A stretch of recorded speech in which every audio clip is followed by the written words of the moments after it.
తెలంగాణలోని వడగళ్ల వానకు నష్టపోయిన ప్రతి రైతుకు ఎకరాన 30 నుంచి 35 వేల నష్టపరిహారం చెల్లించాలని రాష్ట్ర ప్రభుత్వాన్ని చేస్తూ ఉన్నాం.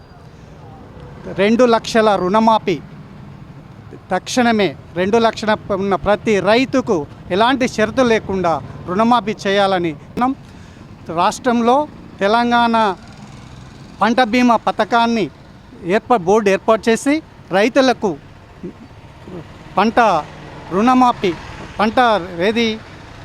మన ఇన్సూరెన్స్ చేయాలని కోరుతా ఉన్నాం. ప్రతి ఎకరా సాగు భూమికి ఎకరం ప్రతి రైతుకు రైతు భరోసా ఖచ్చితంగా సాగయ్యే ప్రతి భూమికి చేయాలని డిమాండ్ చేస్తూ ఉన్నాం. పంట నష్టపరిహారం మిర్చి పంటలు చెడిపోయాయి. మిర్చికి కనీసం మద్దతు ధర 25,000 డిమాండ్ చేస్తూ ఉన్నాం. వరి పంట కనీసం మద్దతు ధర చేయాలని బోనస్ ఇవ్వాలని కోరుతా ఉన్నాం. నెక్స్ట్ ప్రతి వ్యవసాయం మామిడి తోటలు కొబ్బరి తోటలకు వెంటనే నష్టపరిహారం అందించాలని, వడగళ్ల వానకు నష్టపోయిన ప్రతి ఎకరాకు అందించాలని, ప్రతి రైతుకు ఇప్పుడు మన ధాన్యం కొనుగోలు కేంద్రంలో ధాన్యం కొనుగోలుకి లేట్ అయింది. ధాన్యం కొనుగోలు ఏర్పాటు చేసి రైతులను వెంటనే ఆదుకోవాలని తెలంగాణ రాష్ట్ర ప్రభుత్వాన్ని గత 3-4 రోజుల క్రితం అదేవిధంగా గత నెలలో పడ్డటువంటి వడగండ్ల వాన రాష్ట్రంలో ఉన్నటువంటి రైతాంగాన్ని తీవ్ర సంక్షోభానికి గురిచేసింది. ప్రధానంగా ఈ యొక్క రైతాంగం ఎంతో ఆశలతోటి పంట చేతికొచ్చిన పంట పూర్తిగా వరదలో కొట్టుకుపోయినట్టయింది. కోట్ల రూపాయల నష్టం జరిగింది రాష్ట్ర వ్యాప్తంగా. రాష్ట్ర ప్రభుత్వం వెంటనే ఈ యొక్క పంటలను వ్యవసాయ శాఖ అధికారులతోటి పరిశీలన చేసి ఆదుకోవాలని చెప్పి డిమాండ్ చేస్తా ఉన్నాం. అదేవిధంగా తెలంగాణ రాష్ట్రంలో ఎక్కడ చూసినా వరి, మొక్కజొన్న, మామిడి, బత్తాయి తోటలు పూర్తిగా నష్టపోయినాయి.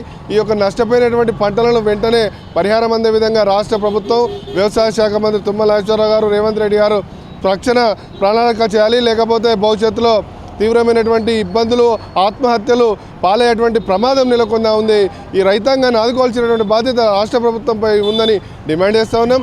అదేవిధంగా రైతులు కూడా ఏది మొక్కమని ధైర్యంతో నిస్సహాయత వ్యక్తం కాకుండా ఒక నిబద్ధతతోటి నష్టపోయిన పంటకు బాధపడకుండా భవిష్యత్తులో మనం ఇంకా లబ్ధి పొందడం కోసం అనవసరమైనటువంటి ఆత్మహత్యల వైపు వెళ్ళొద్దని చెప్పి విజ్ఞప్తి చేస్తూ ఉన్నాం. ఎందుకంటే ప్రాణం పోతే మళ్ళీ తిరిగి రాదు. కాబట్టి అవసరమైతే ఉంటే మనం ఇంకా కష్టపడి రానున్న రోజుల్లో పంటను దిగుమతి చేసుకునేటువంటి అవకాశం ఉంటుంది. కాబట్టి ప్రజలంతా వెంటనే ఈ యొక్క నష్టపోయినటువంటి రైతులకు రాష్ట్ర ప్రభుత్వం తక్షణమే ప్రతి గ్రామంలో వ్యవసాయ శాఖ అధికారులతోటి ఎంత జరిగిందనేది తెలుసుకొని దీని మీద విచారణ జరిపించి రైతులకు వేగవంతంగా సహాయం అందించాలి. ప్రతి ఎకరాకు 50,000 రూపాయల చొప్పున ఇవ్వాలని చెప్పి డిమాండ్ చేస్తూ ఉన్నాం. 50,000 రూపాయలు ఇస్తేనే వాళ్ళు పెట్టినటువంటి పెట్టుబడికి తగినటువంటి మూల్యం వస్తుంది. లేకపోతే పెట్టినటువంటి పెట్టుబడి పోతుంది. అదేవిధంగా వారి లాభం ఏమో కానీ నష్టం జరిగేటువంటి అవకాశం ఉంది. కాబట్టి రైతాంగాన్ని ఆదుకోవాలని చెప్పి కోరుతా ఉన్నాం. రాష్ట్ర వ్యాప్తంగా గత నెల చివరి వారంలో అట్లాగే ఈ నెల బుధ గురువారాల్లో రాష్ట్ర వ్యాప్తంగా పెద్ద ఎత్తున ఈదురుగాలతో కూడినటువంటి వడగళ్ల వాన మూలంగా పెద్ద ఎత్తున రైతాంగం తీవ్రంగా నష్టపోయింది. ఆర్థికంగా కోలుకోలేని దెబ్బపడింది. మొత్తంగా చూసుకున్నప్పుడు చేతికొచ్చే పంట, కోత దశకు వచ్చిన పంట మొక్కజొన్న కావచ్చు, వరి, మామిడి, ఈ 3 రకాల పంటలకు పెద్ద ఎత్తున దెబ్బ తగిలింది. అంతేకాదు ఇలా రైతాంగం కౌలు తీసుకున్న రైతులు మరింత పెద్ద ఎత్తున నష్టపోయేటువంటి అవకాశం ఉంది. గత నెలలో సర్వే చేశామని చెప్పేసి రాష్ట్ర ప్రభుత్వం, ముఖ్యంగా వ్యవసాయ శాఖ మంత్రి చెప్పిండు. వాళ్ళందరికీ కూడా ఈరోజు నిన్న చెప్పినటువంటి మాట ఏంటంటే ఎకరానికి 10,000 రూపాయలు ఇస్తామని చెప్పేసి అన్నారు. ఎకరానికి 10,000 కాదు, ఏ మూలకు కూడా సరిపోయినటువంటి పరిస్థితి ఉన్నది. పెట్టుబడి కూడా 30 నుంచి 40,000 అయ్యే పరిస్థితి ఉన్నది. కాబట్టి ఈ 10,000 ఏ మూలకు సరిపోవు. వరికి సంబంధించింది కానీ, మొక్కజొన్నకు సంబంధించింది కానీ, మామిడికి సంబంధించింది కానీ అనేక ఆశలు పెట్టుకొని 4 రూపాయలు వస్తాయి, కుటుంబం బతుకు వెల్లదీస్తాయని చెప్పేసి అనుకున్న సమయంలో అకాల వర్షాలు ఏదైతే ఉందో దానికి ప్రత్యేకంగా నిధులు కేటాయించాలని చెప్పేసి ఈ బడ్జెట్ నుంచెల్లే ఇవ్వాలని చెప్పేసి ఈ బడ్జెట్ లేకుండా ఉంటే మాత్రం ఖచ్చితంగా ఇది గతంలో అయినట్టే అవకాశం కూడా ఉంటుంది. కాబట్టి వీళ్ళందరికీ కూడా యుద్ధ ప్రాతిపదికన క్షేత్రస్థాయిలో సర్వేలు నిర్వహించాలి. ఆ సర్వేల ఆధారంగా ఈ రైతాంగానికి మొత్తం కూడా డబ్బులు ఇవ్వాలని, నష్టపరిహారం ఇవ్వాలని చెప్పేసి మేము రైతులను కోరుకుంటున్నాం. అంతేకాదు ఏదో మాటలు చెప్పడం కాదు, ఆచరణలో చూపెట్టాలి.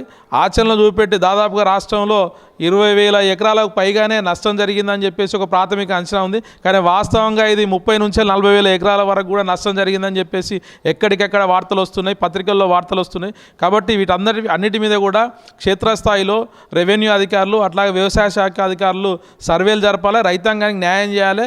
లేకపోతే మొత్తం కూడా ఇప్పటికే రైతు ఆత్మహత్యలు తెలంగాణ రాష్ట్రంలో మళ్ళీ పెరిగిపోయినాయి, కౌలు రైతుల ఆత్మహత్యలు పెరిగిపోయినాయి. ఇవి కనుక నష్టపరిహారం కనుక గీయకుంటే మరింత ఆత్మహత్యలు పెరిగే విధంగా ఉంటుంది తప్ప తగ్గించే విధంగా ఉండదు. కాబట్టి రాష్ట్ర ప్రభుత్వం ఇప్పటికైనా మేల్కోవాలి, వీళ్ళందరికీ నష్టపరిహారం చెల్లించాలి. చెల్లిస్తేనే ఈ వ్యవసాయం బాగుంటుంది. వ్యవసాయంలో రైతులు కొత్తగా వచ్చి వ్యవసాయం చేసుకునే అవకాశం ఉంటుంది. కాబట్టి ఇప్పటికే వ్యవసాయ రంగాన్ని మొత్తం వదిలిపెట్టి పట్టణాలకు వలస వస్తున్నటువంటి పరిస్థితి ఉన్నది. ఆ వలసలు నివారించాలన్నా ఇవన్నిటికీ మూలంగా ఉన్నటువంటి ఏదైతే పంటల బీమా పథకాన్ని రాష్ట్రంలో ఇప్పటి వరకు గత కొన్ని సంవత్సరాలుగా పంటల బీమా పథకం లేదు. పంటల బీమా పథకం లేకపోవడం మూలంగా మొత్తంగా పంటలు దెబ్బతిన్నటువంటి పరిస్థితుల్లో వాళ్ళకి నష్టపరిహారం రావట్లేదు కొన్ని సంవత్సరాలుగా. కాబట్టి ఇప్పటికైనా ఈ రాష్ట్ర ప్రభుత్వం, కాంగ్రెస్ ప్రభుత్వం పంటల బీమా పథకాన్ని అమలు చేయాలి. అది మండలాల వారీగా గతంలోనే మండలాలు కాదు, గ్రామాలు కాదు, ఇప్పుడు సర్వే నెంబర్ యూనిట్ ఆధారంగా ఏదైతే నష్టపోయిన రైతులకు నష్టపరిహారం చెల్లించే విధంగా ఆ పంటల బీమా పథకాన్ని అమలు చేయాలని చెప్పేసి రైతాంగం మొత్తం కూడా కోరుకుంటున్న పరిస్థితి ఉంది.